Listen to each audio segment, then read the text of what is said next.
Assalamualaikum warahmatullahi wabarakatuh. Para mahasiswa, bersua kembali dengan saya Profesor Dr. Irmanto SPDM HUM untuk pertemuan yang ketujuh dalam mata kuliah Dialektologi. Pada pertemuan yang ketujuh ini kita akan membicarakan topik kajian dialek dan rekonstruksi bahasa purba. Para mahasiswa, dalam kaitannya dengan rekonstruksi bahasa purba, ini jelas berkaitan dengan pemahaman kita tentang dialektologi pada beberapa pertemuan sebelumnya.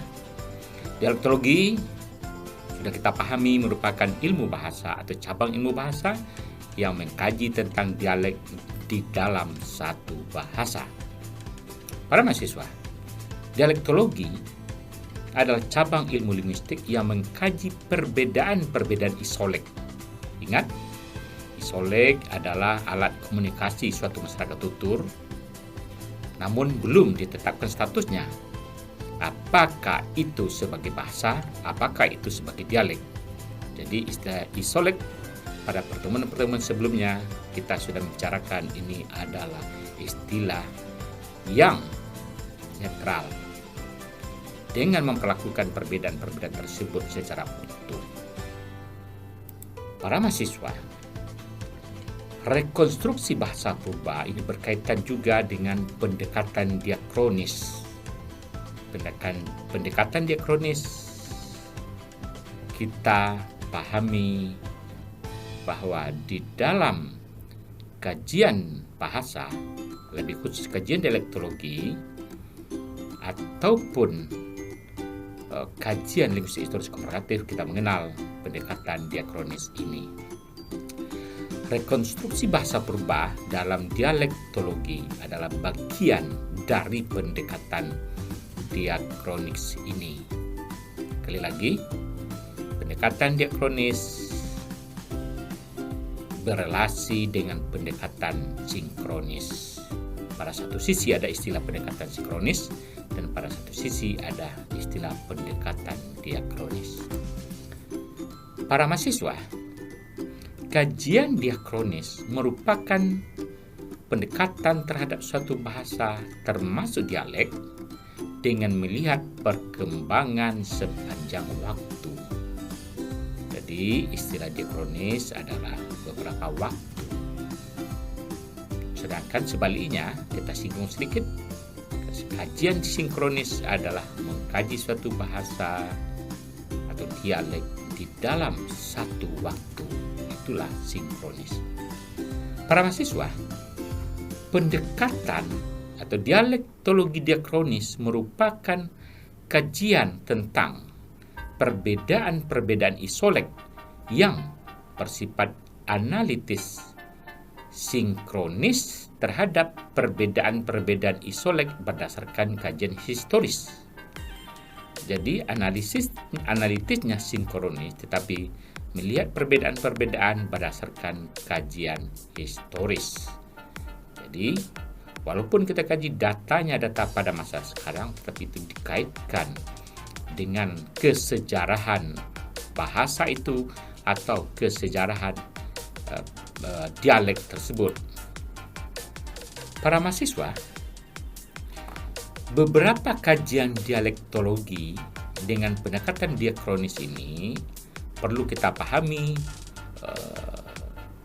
7 aspek berikut ini. Pertama, kajian dialektologi dengan pendekatan diakronis ini membuat rekonstruksi prabahasa yang diteliti dengan memanfaatkan evidensi atau bahan atau data yang terdapat dalam dialek. Jadi yang pertama adalah membuat rekonstruksi prabahasa. Yang kedua, menelusuri pengaruh antar dialek atau subdialek yang diteliti serta situasi persebaran geografisnya. Yang ketiga, menelusuri unsur kebahasaan yang merupakan inovasi atau unsur baru serta situasi persebarannya pada tiap dialek atau subdialek. Jadi, para mahasiswa, pada yang ketiga ini kita menelisik unsur kebahasaan yang merupakan inovasi atau unsur baru atau unsur pembaharuan serta situasi persebarannya pada tiap dialek atau subdialek. Yang keempat, kajian dialektologi juga ingin menelusuri atau untuk menelusuri unsur kebahasaan yang merupakan bentuk relik atau pewarisan bahasa atau yang bertahan atau pemertahanan unsur relik, lawannya tadi dengan unsur inovasi atau pembaruan pada dialek atau subdialek serta persebaran geografisnya. Jadi kita akan melihat ada bentuk inovasi atau pembaruan dan ada bentuk relik atau pewarisan bahasa atau bentuk yang bertahan. Yang kelima, kajian dialektologi juga menelusuri saling hubungan antara unsur-unsur kebahasaan yang berbeda di antara dialek atau subdialek yang diteliti. Berikutnya, yang keenam adalah kajian dialektologi juga membuat analisis dialek atau subdialek ke dalam dialek atau subdialek reliks atau dialek yang banyak mempertahankan bentuk kuno, bentuk lama atau pemertahanan, dan dialek atau subdialek pembaharu atau pembaharuan atau inovasi. Jadi kita juga melihat ada dialek yang bertahan atau dialek reliks dan ada juga dialek atau subdialek inovasi atau pembaharu. Berikutnya, yang ketujuh, kajian dialektologi dengan pendekatan diakronis adalah membuat rekonstruksi. Dalam arti ini adalah rekonstruksi bahasa purba atau rekonstruksi prabahasa.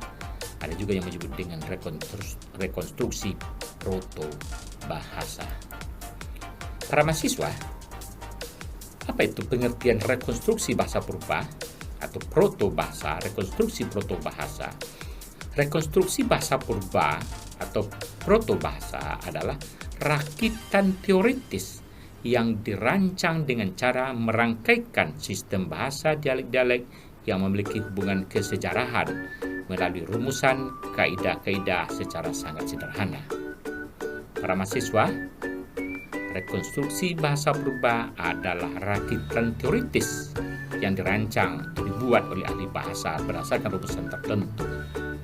Jadi ini adalah bukanlah bahasa yang nyata atau pasti terjadi pada masa lalu, tetapi ini adalah bahasa atau proto bahasa yang merupakan rakitan teoritis. Maka nanti rekonstruksi bahasa atau rekonstruksi fonemnya akan ditandai dengan tanda bintang.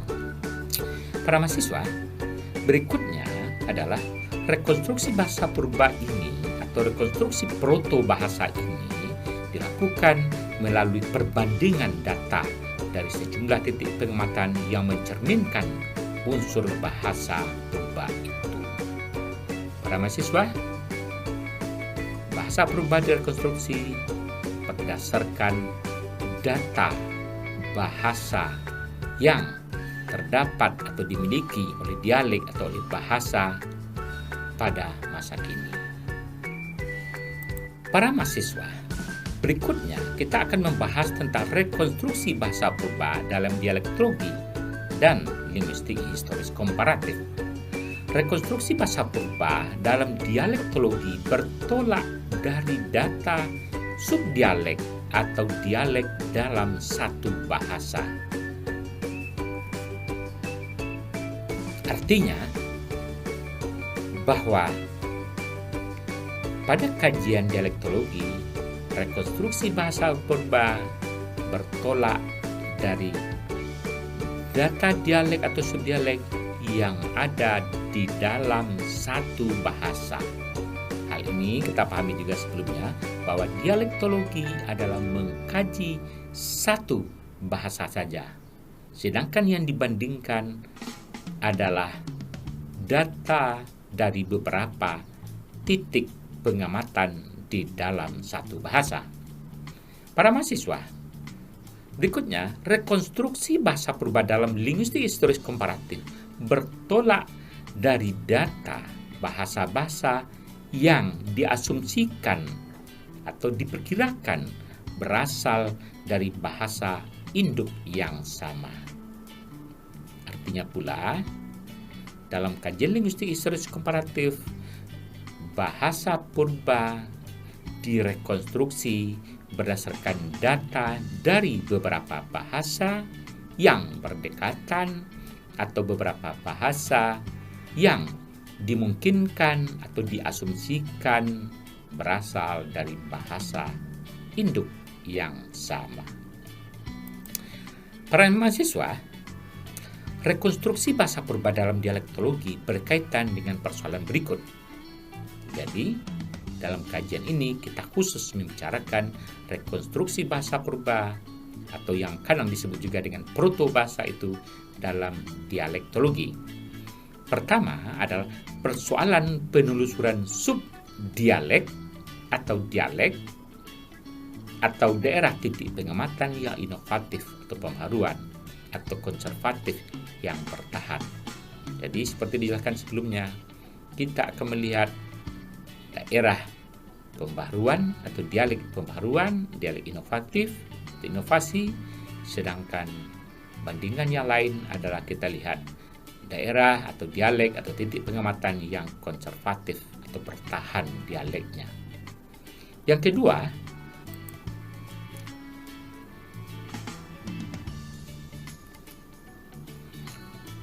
kedua, persoalan hubungan antara subdialek atau dialek yang satu dengan subdialek atau dialek yang lain.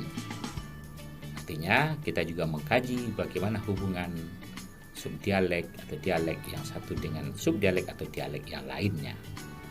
Yang ketiga, persoalan hubungan subdialek atau dialek dengan bahasa induk yang menurunkannya.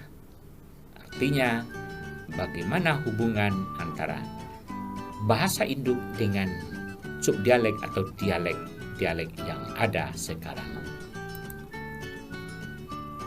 Para mahasiswa, bagaimana proses rekonstruksi bahasa purba tersebut? Proses rekonstruksi bahasa purba menggunakan teori rekonstruksi bahasa purba yang telah dikemukakan oleh Fogg, oleh Maksud, oleh Nadra, dan banyak buku dialektologi lainnya. Teori tersebut berupaya menyusun kembali sosok bahasa purba ini secara teoritis yang menurunkan isolek modern yang digunakan oleh penutur bahasa sekarang. Dalam kajian dialektologi dan kajian linguistik historis komparatif, bahwa bahasa yang ada sekarang ini disebut dengan bahasa modern. Bandingannya adalah dengan bahasa purba atau proto bahasa. Sekali lagi, bahasa sekarang kita sebut dengan istilah bahasa modern. Begitulah linguistik historis komparatif atau dialektologi menyebutnya untuk menggunakan istilah tersebut. Para mahasiswa, beberapa contoh rekonstruksi bahasa purba atau yang dalam hal ini kita bicarakan rekonstruksi fonologis, rekonstruksi fonem vokal misalnya dalam beberapa buku atau penelitian disebut misalnya dalam rekonstruksi proto bahasa Minangkabau, tanda bintang ini adalah protofonem A yang terdapat di akhir kata atau ultima, disebut ultima karena ini ada penutup. Ini di ultima berubah menjadi fonem A dalam bahasa sekarang atau fonem E dalam bahasa sekarang. Buktinya adalah kata tangan ini fonem proto A karena ini adalah leksikon proto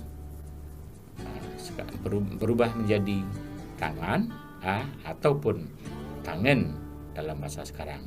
Artinya direkonstruksi dari vokal A atau vokal E direkonstruksi menjadi fonem proto A. Demikian juga rekonstruksi fonem konsonan B, fonem B,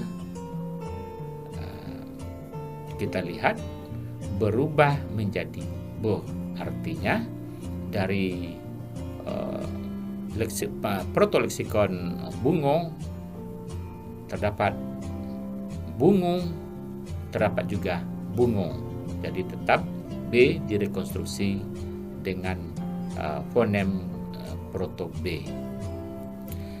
Para mahasiswa, contoh rekonstruksi bahasa purba yang berupa rekonstruksi leksikal di dalam bahasa Minangkabau oleh para peneliti dicontohkan adalah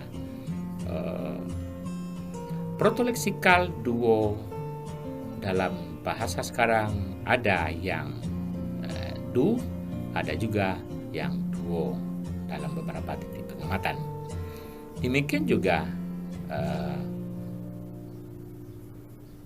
protoleksikal uget, dalam beberapa titik pengamatan ada yang berupa ure, ada yang berupa ure, ada yang berupa ure, ada yang berupa ue. Oleh para ahli dialektologi direkonstruksi menjadi leksikal uget. Para mahasiswa, apa itu kegunaan rekonstruksi bahasa purba? Dengan adanya rekonstruksi bahasa purba dapat pula diketahui atau kita dapat mengetahui apakah bahasa-bahasa atau dialek-dialek modern atau bahasa yang digunakan penutusan ini mengalami inovasi atau mengalami retensi. Artinya, dengan kita bandingkan rekonstruksi bahasa purba dengan bahasa yang sekarang atau dialek yang sekarang, maka bisa mengetahui apakah dialek itu atau bahasa itu mengalami inovasi atau mengalami retensi atau bertahan atau sama dengan bahasa purba tersebut. Berikutnya, simbol yang digunakan untuk rekonstruksi bahasa purba tadi adalah simbol-simbol bunyi vokal dan simbol konsonan. Dalam hal merekonstruksi digunakan kepada simbol-simbol yang mengacu pada International Phonetic Alphabet atau yang dikenal dengan IPA yang dipublikasikan dan diprediksi oleh PM Smith dan ada beberapa terdapat dalam sumber-sumber lainnya. Para mahasiswa, itulah kita memahami tentang rekonstruksi bahasa purba atau rekonstruksi proto bahasa. Mudah-mudahan bermanfaat dan saya anjurkan selalu Anda dapat menemukan sumber-sumber lain untuk memperkaya pemahaman Anda tentang rekonstruksi bahasa purba atau rekonstruksi proto bahasa. Terima kasih. Sampai berjumpa kembali pada pertemuan berikutnya. Assalamualaikum warahmatullahi wabarakatuh.